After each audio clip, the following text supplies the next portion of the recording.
Hey everyone, I'm going to talk about why double integrals are important enough to devote a large time of a course to. Why are we doing this? Well, I think some motivation is helpful because really it's very technical and to be honest, it's a little boring at times, but it's useful. So it's definitely worth thinking about even if it feels torturous at the beginning.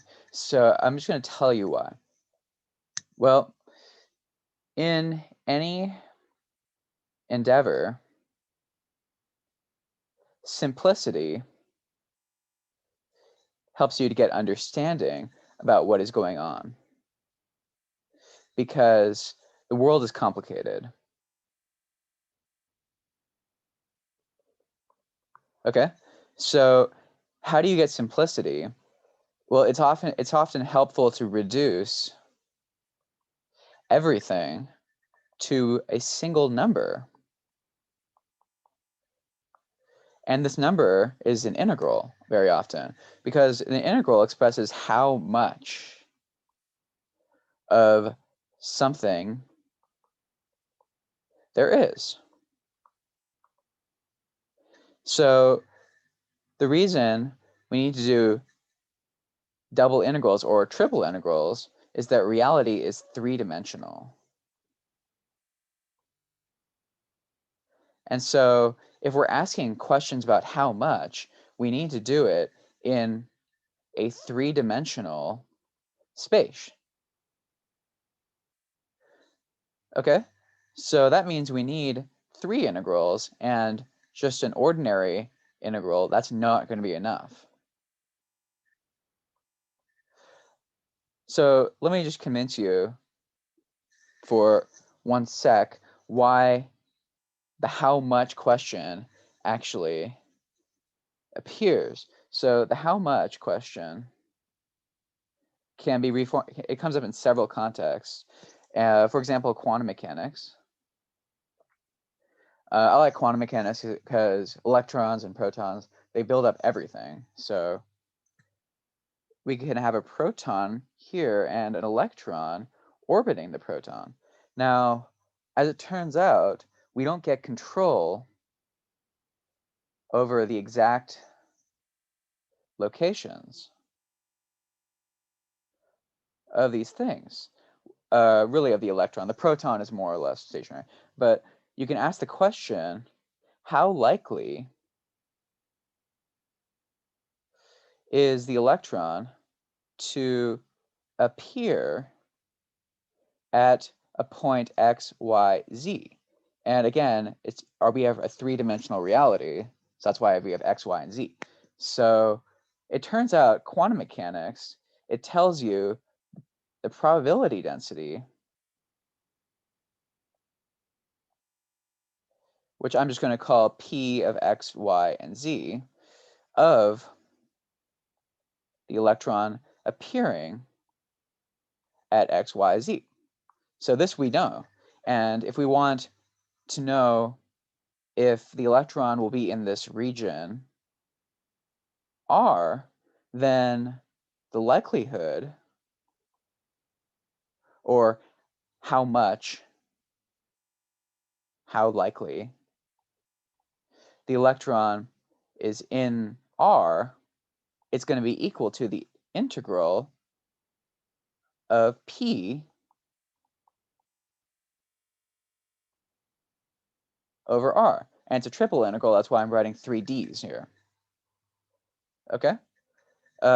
This underlies all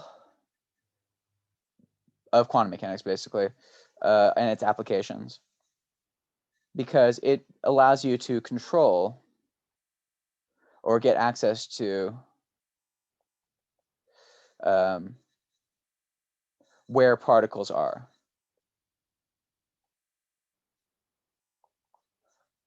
Okay, so I mean,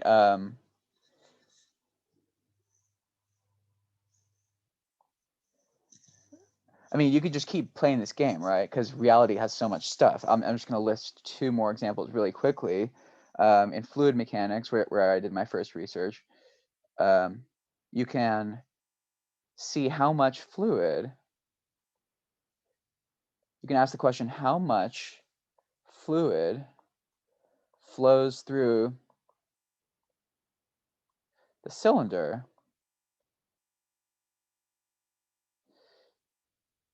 at a given time. And this is called the mass flux. And it's equal to an integral. It turns out it'll be in polar coordinates because it's a cylinder. But it's still a triple integral. And you'll have some integrand. It turns out it's the velocity vector. So if this is the normal and this is the velocity vector,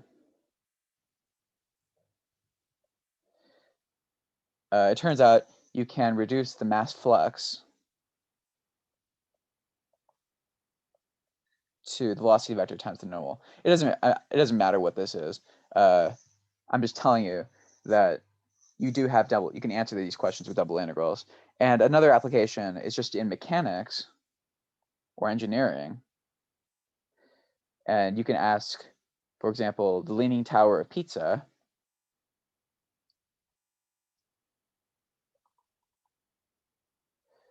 You can ask how much potential energy is in the building, right? Because this thing, it wants to fall. It has mass, and so it's an integral of the potential energy function over the building, treated as a 3D region. We don't need to know what these things mean yet and how to set up these integrals. I'm just telling you, you can use integrals to get access to interesting quantities because the potential energy tells you how likely the building is to fall. Another aspect to this course is why do we spend time on evaluating these things explicitly?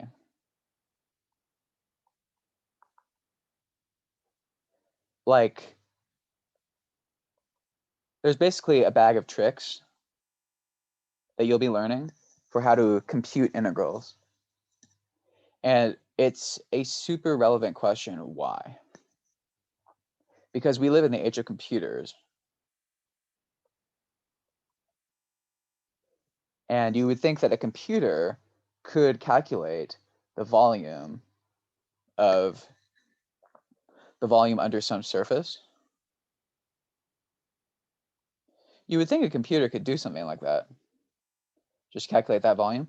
But there's a reason that you're thinking about these things. And so a very key word here is explicit. Explicit. You get a real number that depends. I shouldn't say a real number. I should say a symbolic number.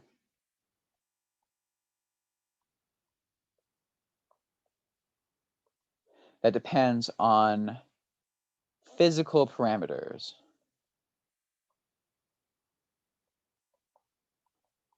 So if you take the quantum mechanics example, you could look at just the hydrogen atom, that's what this is, but you could also, in theory, do helium atoms.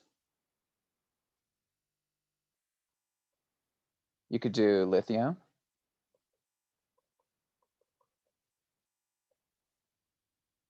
And so, well, this is really ionized lithium. But the point is, the same integral, it turns out to give you a number which is valid for all hydrogen-like atoms. So that just means there's one electron. And so if you did this by a computer, you wouldn't be able to have this thing, because a computer can only give you finite numbers, right? So you would do, like, for example, if I had this integral here, it turns out the answer is square root of pi divided by square root of a, but that's not important. The point is an analytical, this is a symbolic thing. But if I did this by a computer, I would have to put a equals 1, then I would get some number. I would put a equals 2, I would get some number, and so on. But I could only do this up to the amount of times that I have patience for, or computing power. And so that gives me a set of points that hopefully describes what is going on with this integral. But the symbolic formula, it gives me a graph right away, and I can immediately understand what's going on. So the problem with this, of course, is expensive, and it's also incomplete.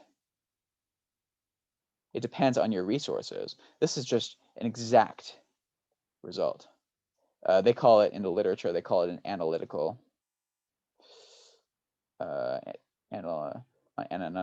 It is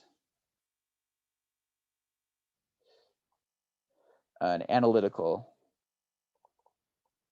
solution. So these things are super valuable, and they're also very rare. So the stuff you'll be learning, it's basically the best state-of-the-art things that people can do. I'm just going to go, I just need to talk about one more point, and the last point is, why not Mathematica or Wolfram Alpha? So why not a symbolic computation program?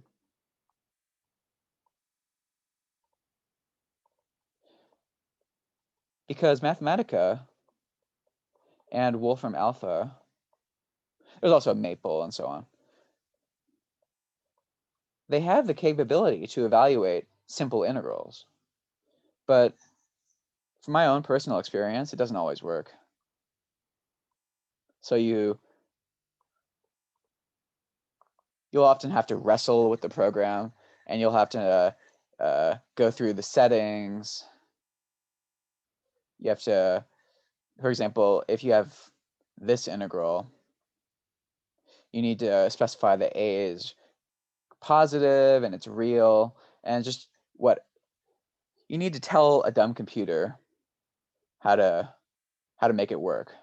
Computers are dumb. People are smart. And another issue along this line is that it's also very time consuming often. So you'll have to wait for your computer to work. Sometimes my integrals will take an hour to do on the computer, and I could just, because I'm not a stupid computer and I don't have to follow an algorithm, I can just do these things like in a matter of minutes. So I would say it definitely has a purpose, learning all these techniques. Okay, that's all for this video.